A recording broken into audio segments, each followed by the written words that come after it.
This is Tennessee Talks with United States Congressman Tim Burchett. Hello folks, I'm Congressman Tim Burchett. Welcome back to another episode of Tennessee Talks. Today I'm very much honored to be joined by my good friend Bobby Alloway, who owns Allaway's Hot Rod Shop here in Louisville, Tennessee. Not Louisville, Tennessee, which I'm sure people come in. You're right. Where's Louisville, Tennessee? It's Louisville. It's like over by Maryville. Bobby opened up his shop in 1991, and since then he has won tons of awards for his designs, such as the Detroit Autorama Riddler Award, the America's Most Beautiful Roadster Award, and the Good Guys Chevrolet Performance Builder of the Year GM Iron Award, and plenty of others. And Bobby, thank you for being here and letting us be in your shop today. I know you're busy. You're welcome, Tim. I'd like to just ask you a few questions. I guess the first one I've got on here, how'd you get in the hot rod business? But I want you to tell a little bit about your little girl. I know you're proud of her, and she's I remember you built a softball diamond down here years ago. We still have it. Yeah. We still have it here. My wife took her and started her in softball, and I said we didn't have time to do that, and then I went to one practice, and that was the end of the Yeah. that was the end of it. So I did that with horses. We started doing that, and she's done very well. She graduated from Tusculum. She got nominated this year for Woman of the Year in NCAA, and along with about 500 other kids. But that was great. There's only one that's your little girl. It is. She set the home run record at Tusculum this year, and she's teaching now at Alcoa, 4th grade, and helping coach the softball team and the basketball team. And right. I guess I ran into her at the Maryville Alcoa, and she told me who she was. I said, no, you're a little bitty girl. I used to see it. She is. They grow up, huh? They sure do. It does. Process here, folks, if you don't know, these are hot rods, and these are not. These aren't kit cars or anything else. These are one-of-a-kind works of art. They really are. Give me a brief explanation, the process you go through on a hot rod. Somebody walks in here and says, I've got, was this 50? That's a 51 Victoria. Victoria. I know there's a 55 Chevy right there. So that 55 Chevy, they bring that in here and they say, what do they say? They have an idea of what they want, drivetrain color and that kind of thing, or do you just? Well, usually with us, we've been doing it since forever, and we have a certain style of car we build. So they come to us for the style of car. Now, if you're going to build a car with us, I want to meet you first, because Tim, it's a 2 to 3 year relationship, just like getting married to somebody. Yep. So if you can't get along, I know, but if you can't get along, there's no sense in starting it, because these cars, I mean, we use a body hull, and everything else is built around that. So so it's and anymore, I hate to say it like this, but my guys has got to like it.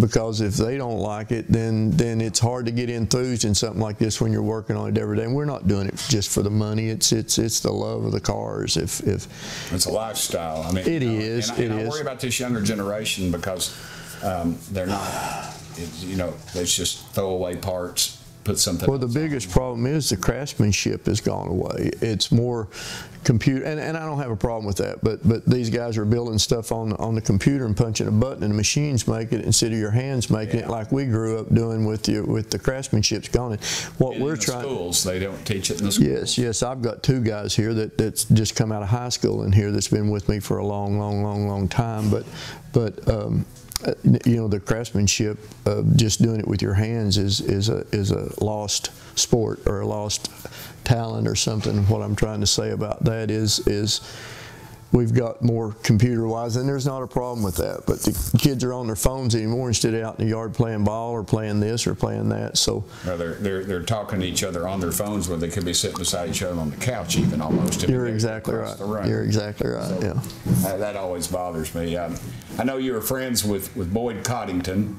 and had Hot Rods by Boyd, and he passed away recently. 08. Yeah. Well, I guess it goes fast, doesn't it? Days are long, years are fast, aren't they? Yeah. I remembered I had legislation dealing, because he went through an issue out in California. You helped us with that more than you'll ever know. That really helped the street rod industry here. You know, we had that Shades of the Past show for 39 years. We gave away a car, and we'd build it from scratch, and we'd have to register it. And the legislation that you helped us immensely. Yeah, I just remembered we changed the title laws. Basically, is what along with that, and you could title it's a 34 Ford. Yeah, exactly. You title it's 34 Ford, and I explained to the people, and a lot of times the bureaucrats, they want to do the right thing. They just didn't know they didn't realize it. Back then, somebody spent $150,000 on a car. Now they spend $500,000 on a car. It's not like they're going to be running up and down Kingston Pike 100 miles an hour running through stoplights. These are people that are established, and they are investing their money in a rolling work of art, and that's the way it had to be presented, and we were able to do that. Well, you're exactly right. They've put their money in these cars. It's something they can touch. They can look at it and touch. And you can't grab a certificate of deposit down the road. No, you can't. Yeah. No, you can't. No, you can't. And it's something that, and when they're involved in it from start to finish, it's a part of them too, just like it is us. Well, I knew you and Boyd were, I guess, rivals, but you're better that you were friends. And I can remember when he called out one time, called the shop, and I was here, and somebody said, "Hey, answer the phone." And I'd come to talk to you about that legislation, and I answered the phone, and it was Boyd Coddington. I did not know it. And he said, "Is Bobby there?" And he said, "Yeah." And you were in the back working on something. I said, "Who is it, Tim?" And I said, "Bobby wants to know who is it." He said, "Boyd." And I said, "It's Boyd Coddington." I about dropped the phone because, I met him when he worked at Disney. He was a machinist at Disneyland. No kidding. And we became friends. He made me some parts for a car back in the 80s, and we became friends. And we were friends till the day that he passed away. And I talked to him at least once a week, if not every day, for years and years and years. And he helped everybody get into the car business. He's the one that started it. Whether you loved him or hate him, he was a big part of it. Chip Foosh got his start there at Boyd's. His shop, yeah. Absolutely, absolutely. And I always remember, though, that I guess one of his big claims to fame was he built the ZZ Top car, the 34 Ford, the Eliminator, or he had something to do with that. Well, a guy by the name of Don Phelan did the ZZ Top car, but he did, and then Billy Gibbons went to him, and he built Cadzilla. That's right, Cadzilla. Okay. But Billy came here a few years ago, and you noticed when you came in, the chow dogs were here. Well, and it's that's all right. and it's fenced in. Well, Billy came, and we were doing a concert in Knoxville, and I looked out, and he was sitting there on the driveway with those two chow dogs around him, and I thought, I'm going to go down in history that I was the one that got Billy Gibbons eat up with chow dogs. But anyway, it didn't happen. So no. Well, he looks a little rough, but he's a pretty good musician. If you need to get that, are we good? I just got it. Okay, yeah. I got it. Yeah, I said it'll be going all day. Yeah. What was your I know you've done hundreds of cars, and I know several people that have your cars, but what would be your favorite car you think you've ever done? Or is it the next one, or is it? It has to be the next one. It really was, because you have to, like I say, when you was asking me how do you do, it's something we've got to be enthused to do, and like I say, it's not just about the money. So it's something that you have in your mind. You got to see it in your mind's eyes to build it. So usually the customers come in, and most of the time they don't pick the car. They want to know what we want to build, because they want a car, they want a hot rod, they want this, they want that, and if we've got something, then they'll build like that. This was one of my old bodies that I had here, that we had started on. And that's a black car. If anybody knows anything about black, my little Carmen Gia is black. Manny, you got to straighten it out, or it shows, and this is just like a mirror. What do you think the future is with these electric cars coming on? That bothers me a little bit. We did at Barrett Jackson. I do that deal at Barrett Jackson, and I was asked that same thing. And Tim, I don't know. I really don't know. It's not me. I mean, I'm still carbureted and still fuel injected. I was on a show the other day, and I said I'm gas and oil. I like the smell of it. I don't know how they're going to do it, and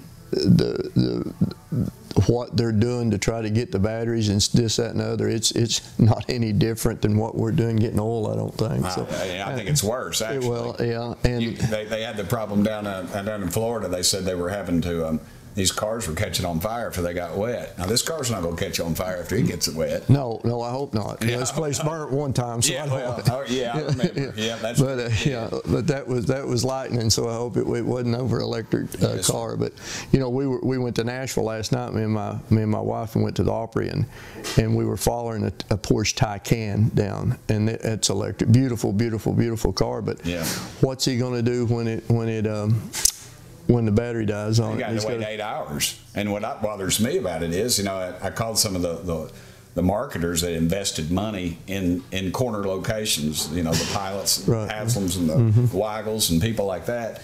And the state's coming in and putting these charging stations out on the interstate, using yours and my tax dollar. We're going to put them out of business, basically. And two, who's going to patrol those? Hey, you got a wife and daughter just like I do. I don't want them out on the side of the road at 2 o'clock in the morning waiting 6 hours to charge a battery. I just don't think the technology. I'm still old school, so I don't know. But who would have ever thought we'd carry a phone around in our pocket and talk to everybody? That's true. And what do you do without it? We used to have to stare at quarters, and I built a car. This is funny. You say things like you don't realize, but I built a car for Kevin Clayton. Yeah.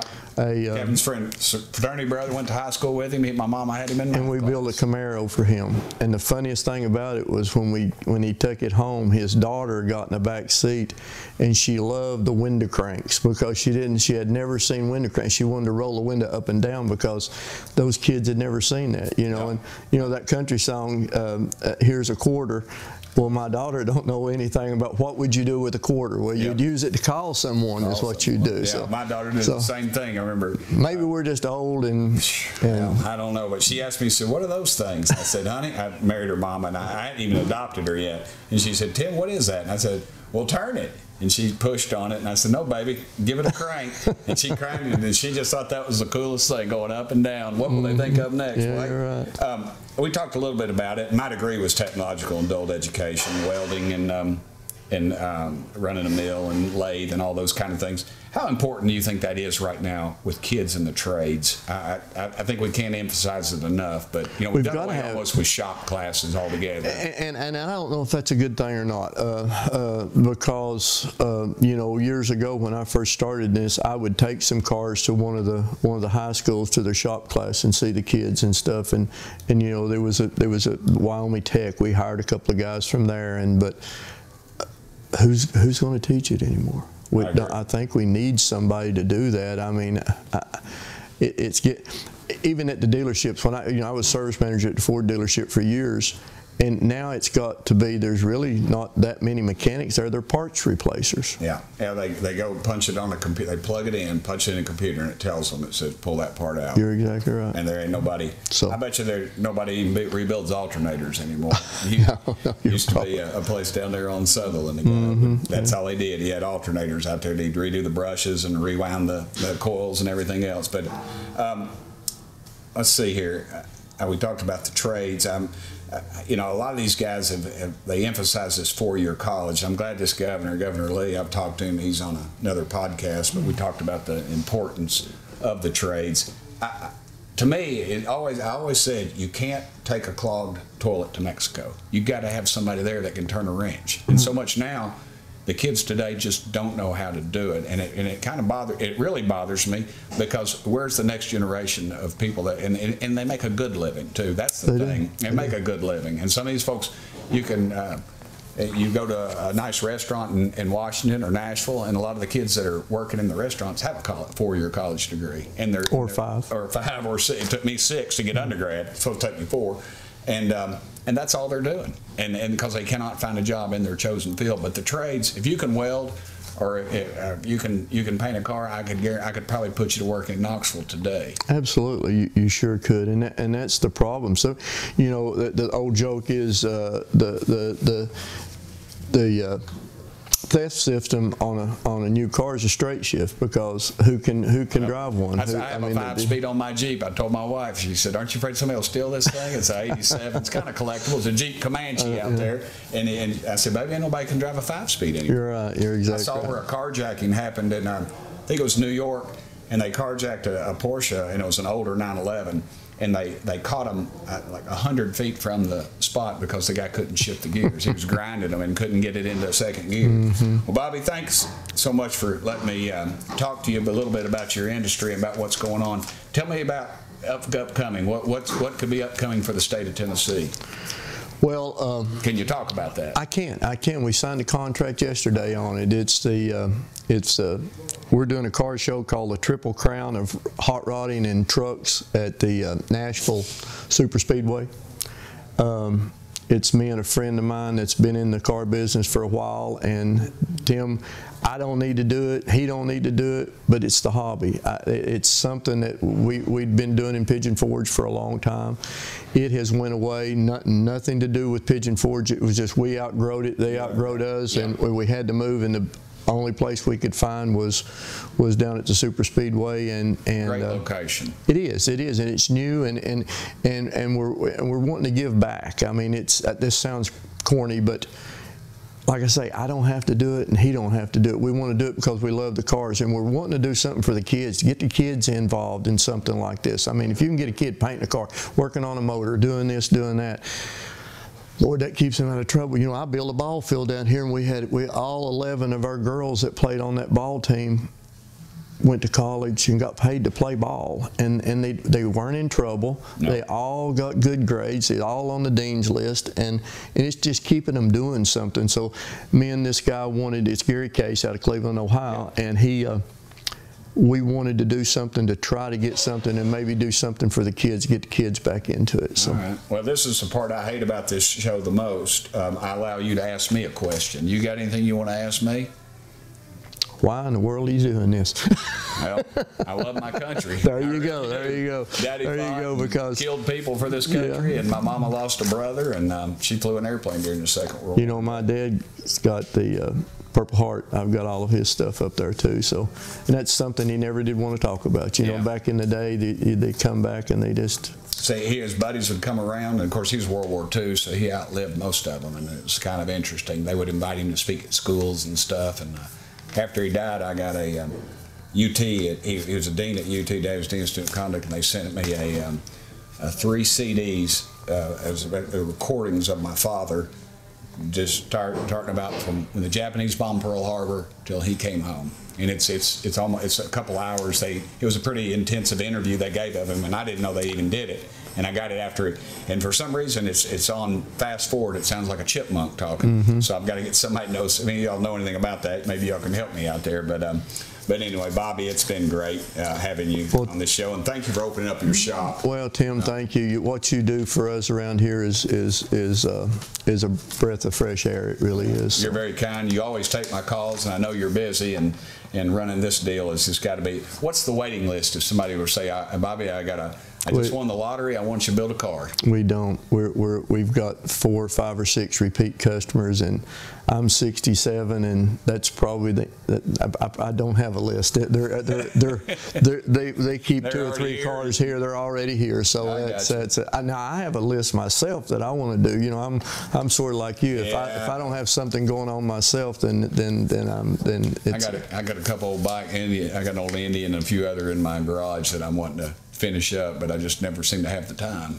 You got to have time. Like we went to the Ryman last night, and you've got to do it while you can, because if you don't, one of these days you might not be able to. So yeah, it'll be. We got in at 2 o'clock this morning. My wife got up and taught school this morning, so there you go. So she's a good one. Well, I just want to thank everybody, and Bobby, thank you again for being on the show. Thank you, sir. Thank you for opening up your shop. Thank you. I'm Congressman Tim Burchett. Another episode of Tennessee Talks. Thank y'all for sending me here.